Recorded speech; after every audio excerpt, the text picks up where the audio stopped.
Please, Ms Stevenson. Thank you, Presiding Officer, and I'm grateful to have the opportunity to lead this debate on the need to protect civil service jobs in East Kilbride.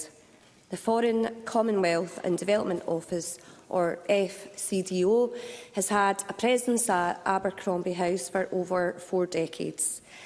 Currently, there are around 1,000 people working there, and this has increased in recent years, and I very much welcome that.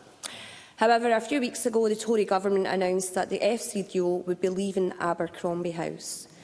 This is a hammer blow to East Kilbride, and it could, according to the UK government's own figures, cost the town's economy £30 million.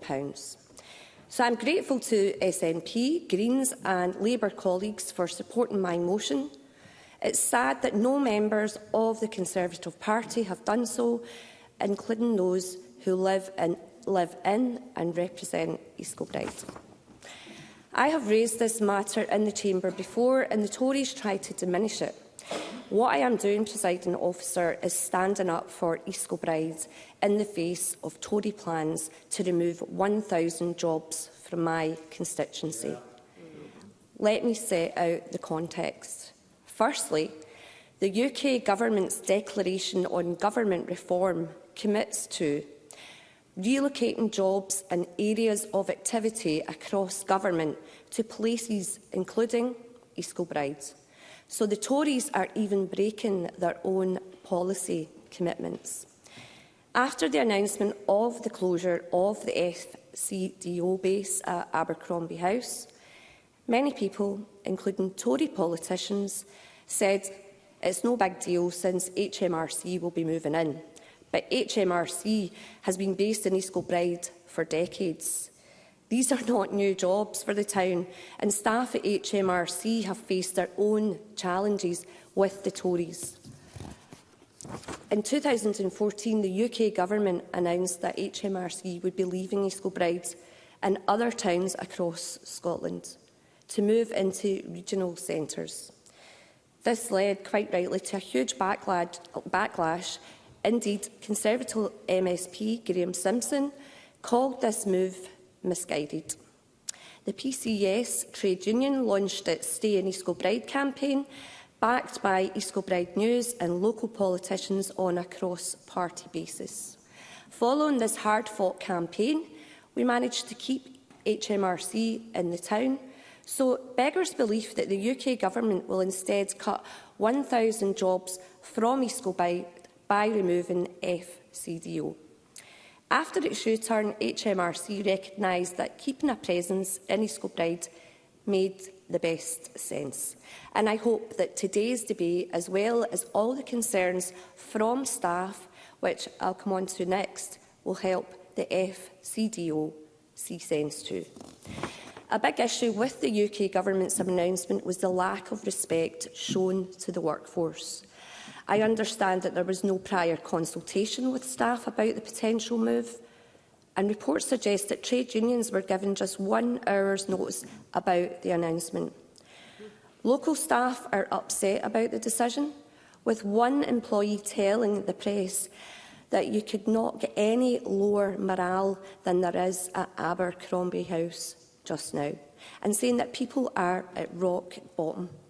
I have spoken with FCDO staff who are worried about their future, and I have heard stories of people who have left jobs in Glasgow to work closer to home, and some who have even moved from HMRC, given the threats of it moving out of the town. The UK Government should have given the experiences of their staff some thought before seemingly rushing into this decision. Civil servants weren't the only ones caught off guard with the announcement, though. My understanding is that the FCDO has been in discussions with South Lanarkshire Council about a new site in the town. So the decision to abandon East Kilbride altogether left the council astounded. The whole thing seems to be ill thought through.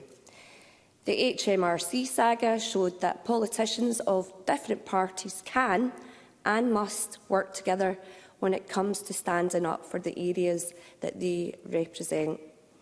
I've had productive conversations with the Labour leader of South Lanarkshire Council, Joe Fagan, and Labour MSPs Monica Lennon and Mark Griffin supported my motion. Conservative politicians, on the other hand, seem to have lost their voice. After the department, headed by the unelected Lord David Cameron, made its decision, I wrote to Graham Simpson MSP and the other unelected Tory, Lisa Cameron MP, to ask if they stood by their previous remarks that FCDO must stay in East Kilbride.